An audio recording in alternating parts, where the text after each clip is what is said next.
you can still gain health benefits even if you start exercising when you're 65 and you've never done it your whole life.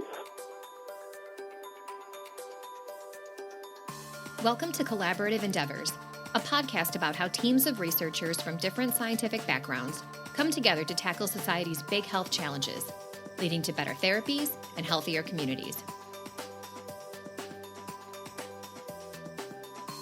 It's no secret that healthy aging is a hot topic these days. Researchers are constantly seeking ways to improve the health outcomes of older adults, and one of the best ways is through exercise. Unfortunately, physical activity can prove particularly challenging for the estimated 7 to 12% of Americans who are considered frail. Frail older adults have an increased risk of infection, illness, falls, and disabilities. And while there are many effective interventions to promote physical activity in this population, few end up translating from the research setting to the general public, largely due to the personnel cost of delivering the programs in person. Enter the team behind Exercise Buddy, a virtual coach that can deliver exercise programs to frail and homebound older adults through smart speakers like Google Home. In this episode, Drs. Jessie Chin, Kelly Quinn, David Marquez, and Naoko Murumatsu will talk about how their team came together to find an innovative solution to improve physical activity among some of our most vulnerable community members.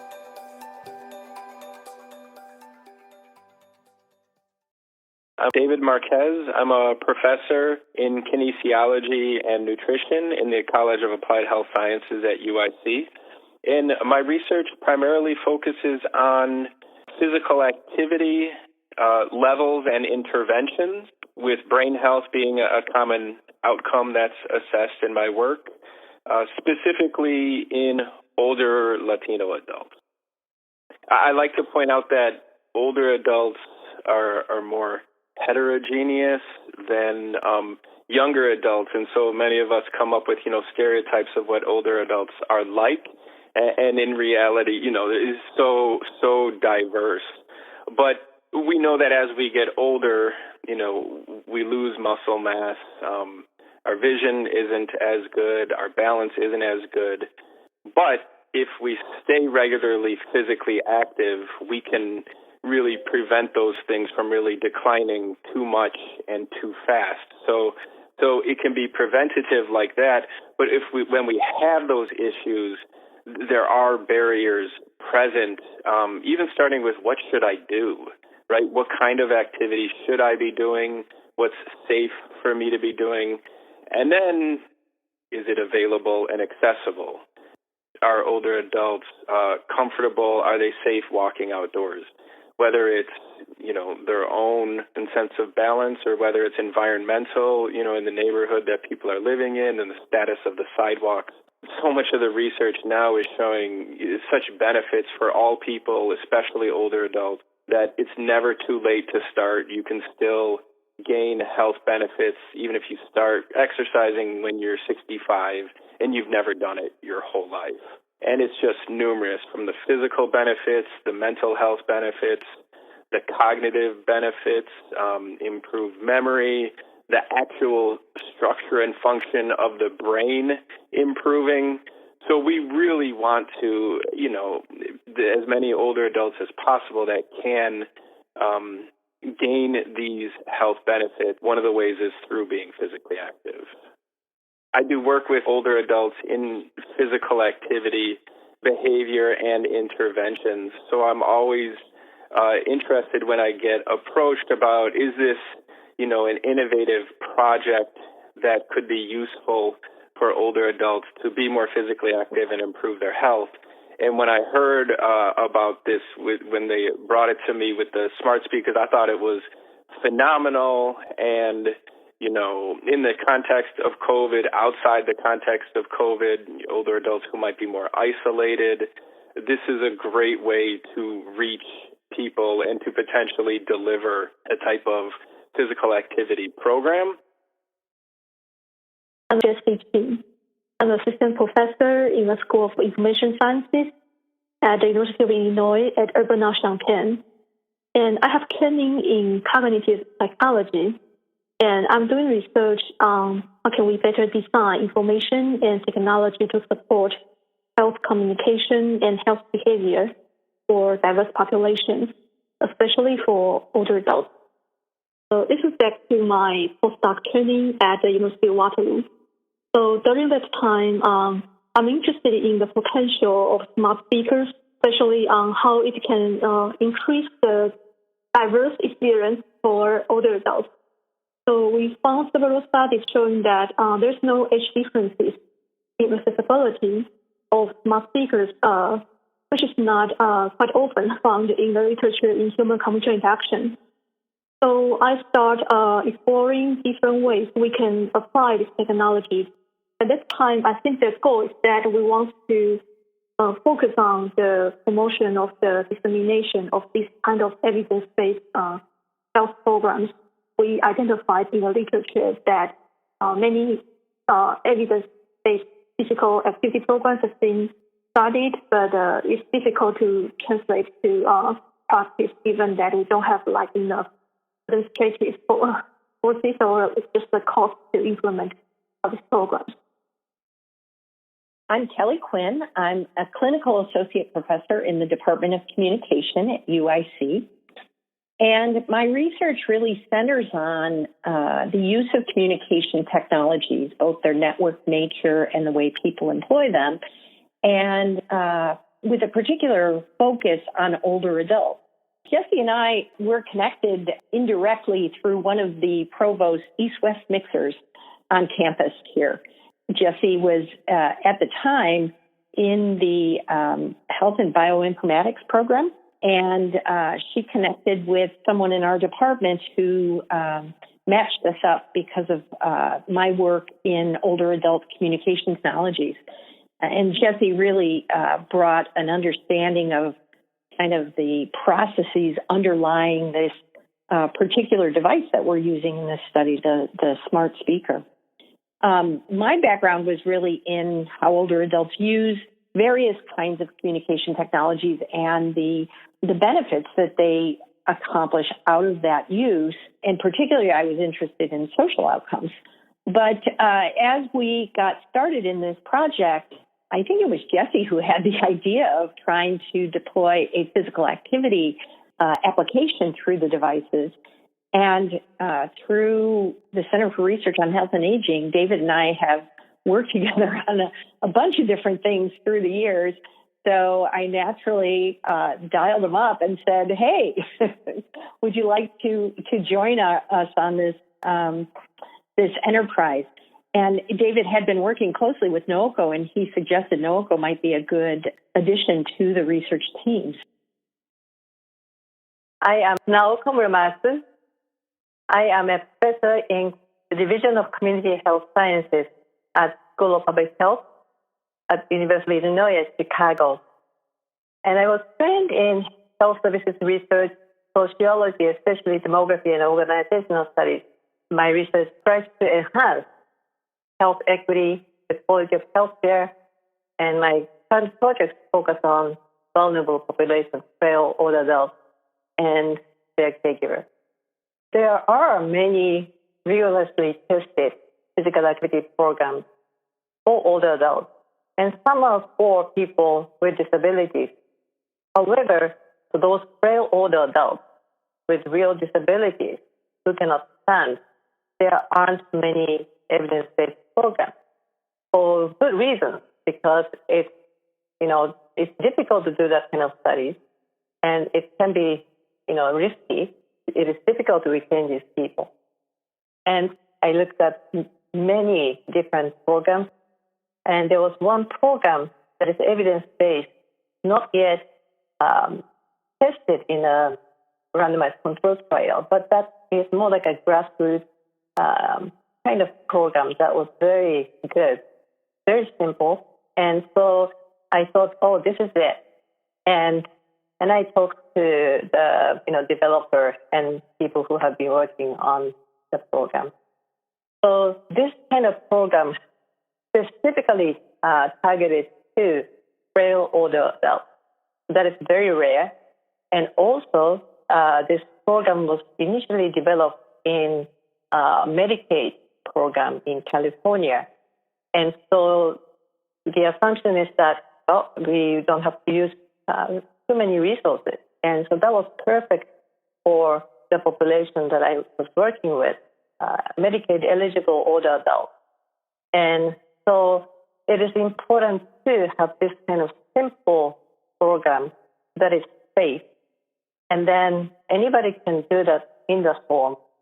And even if there are, healthier people who would like to do exercise, but it is snowing or you cannot go outside because of the pandemic, anything can help to keep moving. And this particular program is for that purpose. You can do that in the comfort of your home.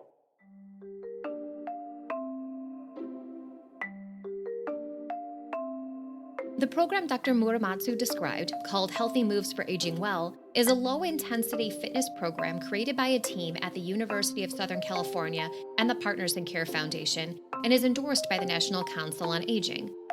The program features a mobility component as well as a behavioral component in which a coach reviews participant goals to help increase and maintain physical activity. Dr. Quinn described how the team translated this in-person program to a virtual platform that could operate through smart speakers like Google Home.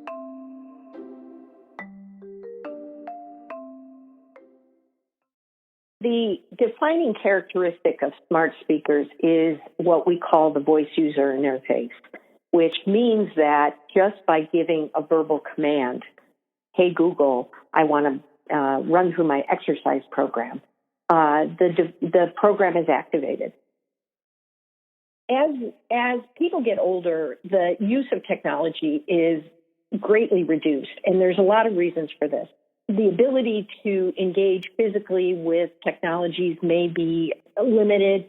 Touch interfaces, for example, are difficult for some people to engage with. Visual cues are harder to spot.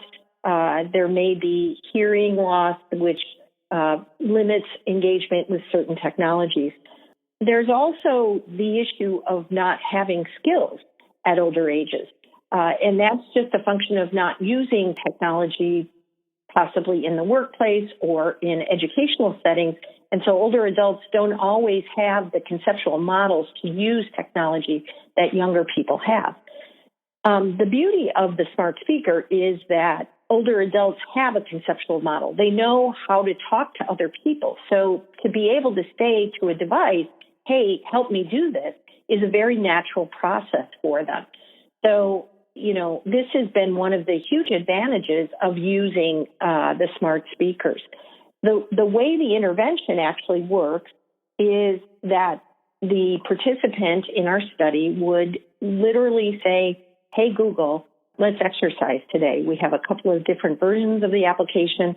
The one we're currently using is called Exercise Buddy.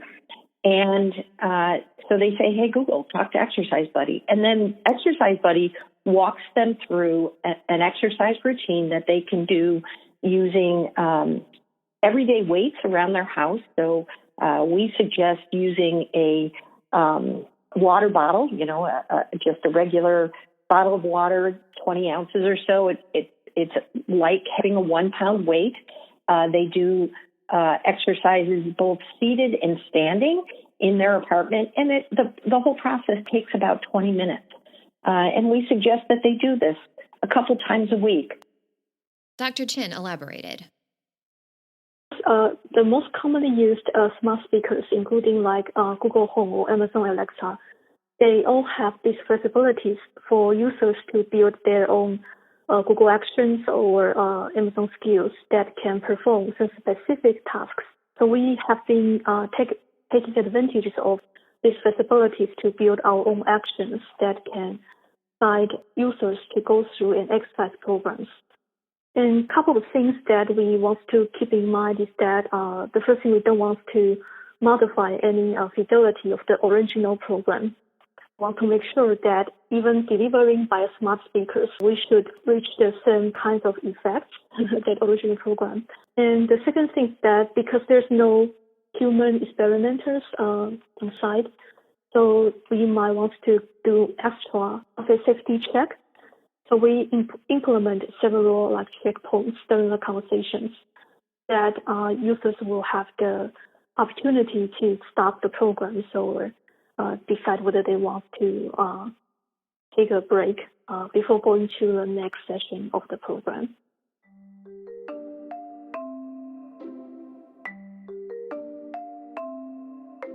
While the study was moving forward as intended, about a year in, the team faced an unexpected challenge from within when Dr. Chen accepted a position at the University of Illinois Urbana-Champaign. One would think that a PI's move to another campus would impact progress, but that wasn't the case. Dr. Quinn and Dr. Marquez explained how their team was able to adapt to Dr. Chen's transition and shared other lessons they've learned about maintaining productive team dynamics. Because I'm on the East Campus and Jesse was on the West Campus, we were already doing virtual meetings for our research team meetings every week. So we took them to Zoom very quickly. Having that regular structure, having defined roles that everyone has to execute for the project. We have several graduate students that are working with us on this particular project. That has really helped. We are pretty diligent about creating policies and procedures as we go along so that if there's transition among our graduate assistants, we are able to navigate that fairly easily because, there are things in writing that we can then refer to.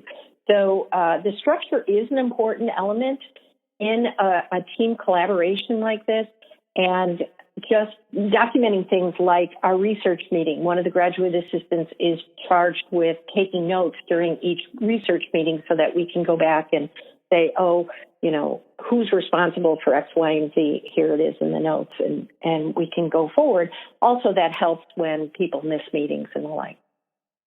The challenge with every grant I've led or been a part of is the budget and timelines, and oftentimes things take longer than we plan or hope or expect them to. Different pieces of a project can take longer than expected, so then there could be a time crunch, and then, is there still salary, is there still effort? I plan to do the things that, I said that I would do and be a part of, right? And so you're committed to that team, right? You're committed to getting the work done. And if everybody can operate in that setting, then you don't feel like I'm the only one who's working at this. Yeah, I think rapport is a really important aspect of the team. And, it's been very challenging this last year and a half to build and sustain that rapport. It's just hard to do it when you're not, physically present. The small talk and the joking around kind of goes out the window. It's really hard to do that via Zoom. But by the same token, having team members that, you can get together with periodically, even if it's a quick lunch to discuss what's going on with the project or a cup of coffee, I think it's really important to have that aspect of teams because it helps to build that commitment that David talked about, that I'm going to do this to not let my team members down, and I think that becomes increasingly important as the project goes on because as you're in the throes of kind of collecting data and analyzing results, there's something very tangible there. But, just those final steps of pushing papers out the door or making conference presentations, it's helpful to have those team members to draw on to kind of get you across the finish line on that stuff. I think the other advantage of working with teams is that you are able to bring to bear knowledge in a very broad way. Just looking across how translation science works today, the interdisciplinarity is a really important element. There are lots of things that, as a researcher, I just don't know enough about. And it's not only rewarding to be able to turn to David or Jesse or Nooko to say, how do we solve this problem or what do we do when this happens? But it makes for a richer and more nuanced set of findings. And because not only can we see and interpret what's going on, but we can interpret them through a variety of lenses that actually pushes us forward in some really important ways. From Dr. Chin's perspective, Dr. Quinn was also integral in supporting her career development as a junior faculty member. So I would say that I need to thank her, and she's the major reason that we can still working together. And Alco and David, they are, to me, they are good mentors. So they not only support my research to providing expertise, but they are also senior scholars to give me advice about how to build my career, how to support me to lead a grant.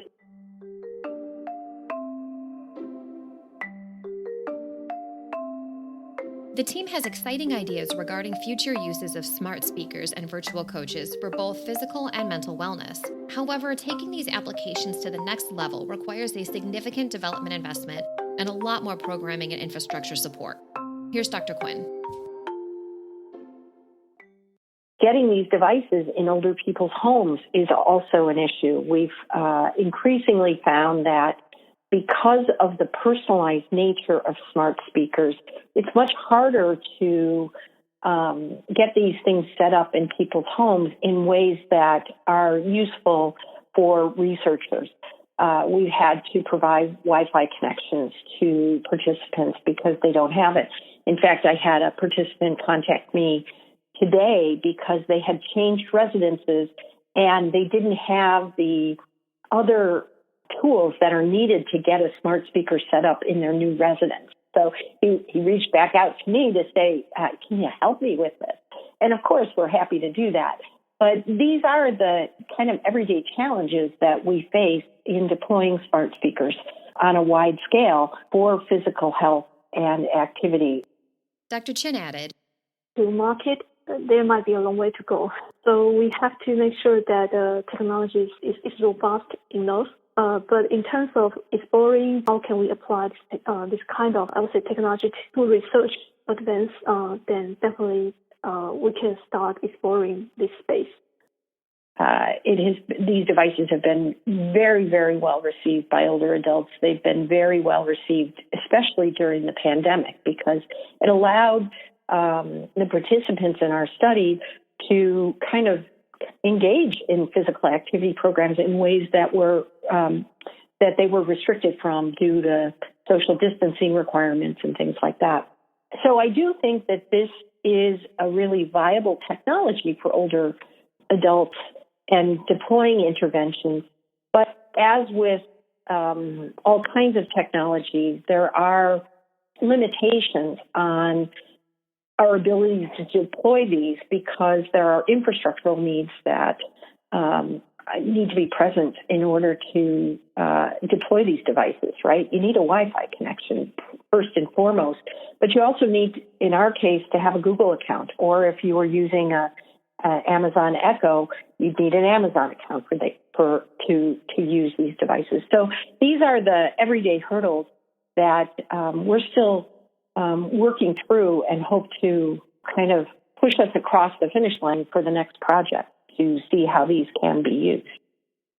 Dr. Muramatsu shared her perspective on the technological barriers. There's a huge movement towards technology, AI, but still there's this technology divide, racial and ethnicity barriers, as well as language, age, or cohorts. Older cohorts did not grow up with technology. So we are working on very difficult populations. It is not easy to get data. So in a sense, all the technological development can actually potentially expand this health inequity, and it takes time to adapt program, both this physical activity program as well as this device to older adults, especially those people who are frail. That takes time. And sometimes it is not a very lucrative area for researchers to get in. And I really appreciate, Jesse's initiative to do this and stick to that, even though it takes time. And so I am very happy to be in this team, and I'm learning a lot. And that's really makes me really motivated to be part of this team.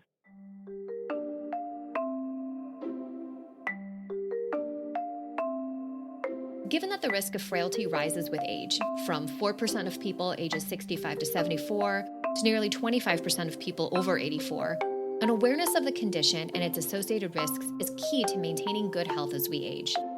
Fortunately, translational researchers are working to apply the best evidence-based practice to new interventions and move them into the real world where they can benefit those who need them when and where they need them most. Here's Dr. Marquez.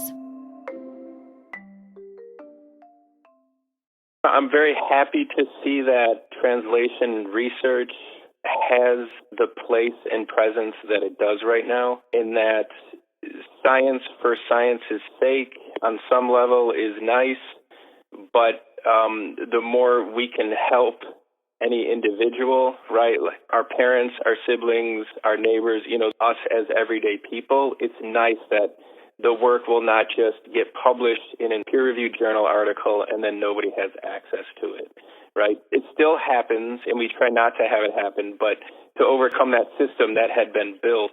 But it's just really nice, and that we have like this CCTS and different avenues, resources to help us make the research really applicable. Dr. Muramatsu ended on this note. I feel this is very, very important work because homebound older people are probably sickest population, especially in low-resourced communities. And how to bring these health-promoting activities is a real challenge.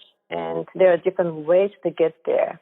I use home care workers who regularly visit older adults to deliver this program. This is a technology-based one which can be applied to larger populations without involving people, especially in the context of this pandemic.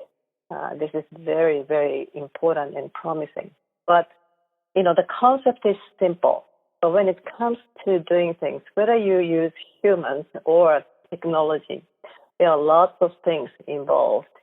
And so it takes time, and it is important to understand all these challenges and really work with communities because we need to work with older adults. We need to recruit them and how to approach them, how to approach these organizations who have access to populations that we are interested in. That involves lots of patients, collaboration, and really collaborative spirit and thoughts for others. So I think that is really critical. And without that, any research that involves interventions cannot work.